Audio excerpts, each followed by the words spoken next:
orang Melayu, keperwiraan dia, ketaksetiaannya, ilmunya, hantuahnya menguasai berapa bahasa? Kata silap 12 bahasa. 12 bahasa. Orang yang punya diplomasi yang tinggi, mempunyai ilmu yang tinggi, handal, berani, dan memang dia kata kalau dia berlawan dia tak akan undur sehingga dia gugur.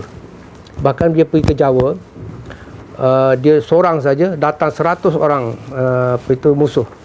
Dia kata saya tak akan undur sampai saya gugur. Ini orang Melayu. Orang Melayu itu sangat, ini dia melambangkan orang Melayu. Sangat lemah lembut, sangat pemurah, sangat baik. Tapi kalau dicabar, maka dia akan bertahan sampai ke akhir.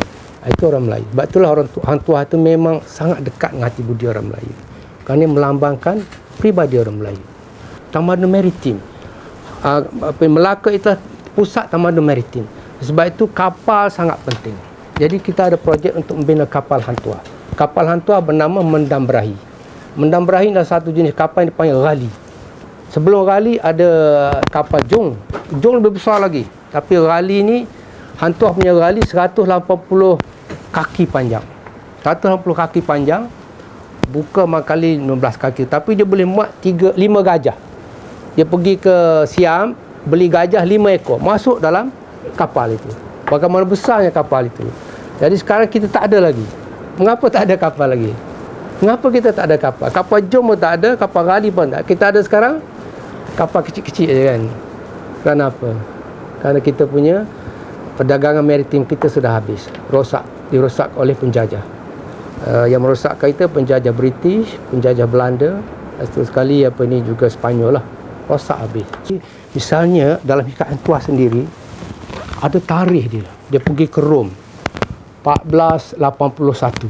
1481 ada tarikh. Itulah satu-satu tarikh yang ada dalam hikayat hantuah ni. 1481 dia nak pergi ke Rom nak beli meriam.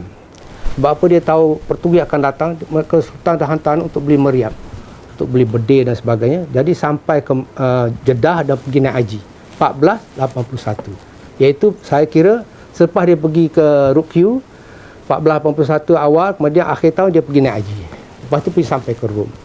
Itu ini akan mengukuhkan perjalanan hantuah, episod-episod yang mengukuhkan cerita hantuah tadi. Yang lain, hantuah ni ada uncommonly abilities that maknanya dia mempunyai sifat istimewa. Jadi memang Albuquerque nak gunakan dia. Dia dah tulis surat. Masa itu bila Melaka jatuh, Hang Tuah telah pergi ke Singapura. Dan memang Albuquerque dah tulis surat kepada ataupun beri keputusan pada Hang Tuah supaya datang ke Melaka untuk menjadi pembantu dia. Dia nak gunakan Hang Tuah. Sebab apa? Dia tahu bahawa Hang Tuah mempunyai kebolehan yang istimewa. Itu disebut dalam catatan Albuquerque sendiri. Sebab itulah kita rasa bahawa Hang Tuah itu wujud dalam sejarah dan memang dia bukan dongeng. Dan ada fakta dia lahir 1431 dan masa jatuhnya Melaka 1511 dia masih hidup, umurnya ialah 80 tahun. Itulah punya ini. 2 bukti dokumen serta 1 artifak yang dipercayai ada kaitan dengan Laksamana Hang Tuah ditemui. Penemuan 3 bahan sejarah utama itu dibuat 2 pengkaji daripada Fakulti Bahasa Moden dan Komunikasi Universiti Putra Malaysia UPM, Profesor Emeritus Dr. Hashim Musa dan Dr. Rohaidah Kamarudin. Ia membabitkan 3 pucuk surat yang diutuskan oleh seorang bergelar Laksamana kepada pemerintah Kerajaan Rukyu, catatan Wizurai, Portugis Alfonso de Albuquerque dan penemuan artifak keris Lok 9. Penemuan 3 bukti itu mengukuhkan lagi kewujudan Hang Tuah berdasarkan 3 surat yang ditulis oleh wakil Sultan bergelar Laksamana ketika zaman pemerintahan Sultan Alauddin Riayat Shah pada tahun 1480. Ialah untuk mengisytiharkan bahawa watak Hang Tuah itu wujud dalam sejarah. Iaitu kita ada sumber-sumber yang merupakan sumber asli ataupun primary sources untuk menunjukkan bahawa seorang watak itu wujud dalam sejarah. Jadi alhamdulillah kita sudah jumpa sekurang-kurangnya ada 3 sumber primary. Iaitu pertama dipanggil sebagai sumber daripada Pulau Rukyu. Rukyu ni ialah satu kepulauan Jepun, Okinawa sekarang ini, Dan saya boleh tunjukkan dia punya petanya, barangkali saya dah belakang itu, iaitu di sini petanya, itu Ryukyu. Ya, Ryukyu. Dia punya bandar besar ialah Okinawa, dan pulau-pulau yang di bawah itu semuanya Kepulauan Ryukyu. Dan Ryukyu itu asalnya mungkin dia berbahasa Cina dulu. Tetapi sekarang sudah menjadi wilayah Jepun sekarang ini. Dan mereka telah menjumpai satu dokumen yang dipanggil sebagai Riki Dohoan, iaitu ini dia Riki Dohoan. Riki Dohoan ini telah tertulis ataupun ditulis pada zaman Hantuah Wujud, iaitu abad ke-16.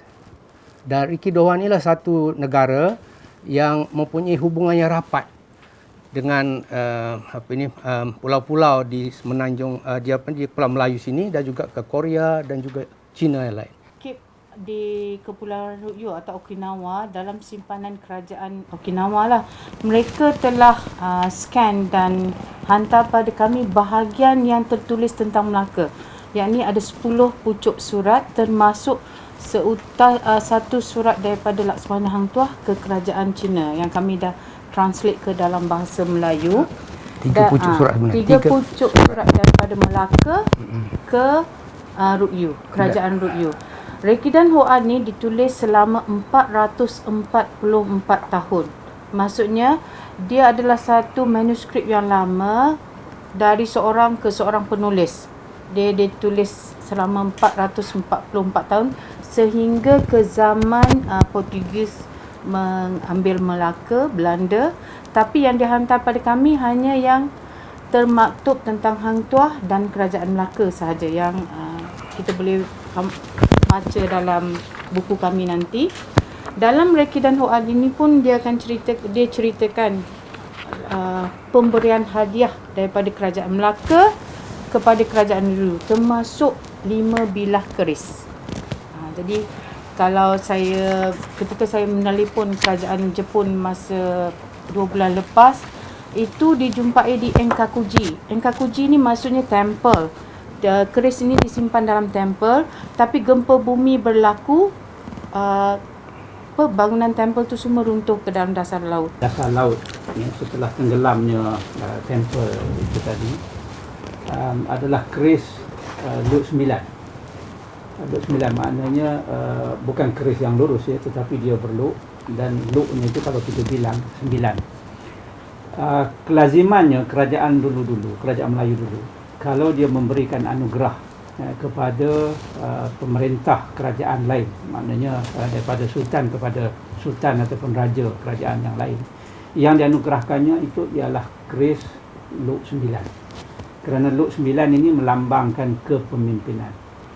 Keris dicipta ada falsafahnya, ada tujuan, ada sebabnya. Kalau keris Luk 9 artinya keris yang dianugerahkan oleh seorang pemimpin kepada seorang pemimpin yang lain. Kalau seorang pemimpin sultan menganugerahkan keris kepada seorang bulu balang atau panglima atau laksmana, lazimnya diberi Luk 3. Kerana Luk 3 itu adalah keris tarung, keris yang dibawa untuk bertarung. Jadi setiap keris Melayu itu, kalau keris yang lurus, itu ada maksud dan falsafah lain. Itu biasanya keris perwakilan kuasa. Kalau Luk 3 seperti yang saya sebut tadi, keris tarung, itu untuk digunakan untuk berlawan, bertarung. 5 lain maksudnya, 7 lain digunakan oleh Raja Muda dan sebagainya. Kalau 9 ini artinya dari seorang pemimpin dihadiahkan kepada pemimpin yang lain. Dan salah satu artifak yang kita kaji ialah keris. Kenapa keris? Sebab keris ini sangat hampir dengan orang Melayu. Orang Melayu macam Profesor Hashim sebut tadi, orang Melayu ni kita ni keturunan bangsa maritim, bangsa yang hidup di laut. Sebab itu orang Melayu hanya satu-satunya bangsa di dunia ni yang memanggil tanah tumpah darahnya itu sebagai tanah air. Tanah airku. Tanah air. Tanah air signifikannya air. Kalau kita baca Arab dia sebut watan, watan itu merujuk kepada tanah. Kalau bahasa Inggeris disebut land, motherland, fatherland, masih lagi land. Kalau Jerman fatherland. Tanah air. Tanah air menunjukkan signifikannya air. Kerana Nusantara Melayu ni kan kepulauan. Semenanjung, lepas tu kita ada pulau-pulau, air yang banyak. Jadi kita menguasai air. Dan senjata yang paling hampir kepada orang Melayu adalah keris.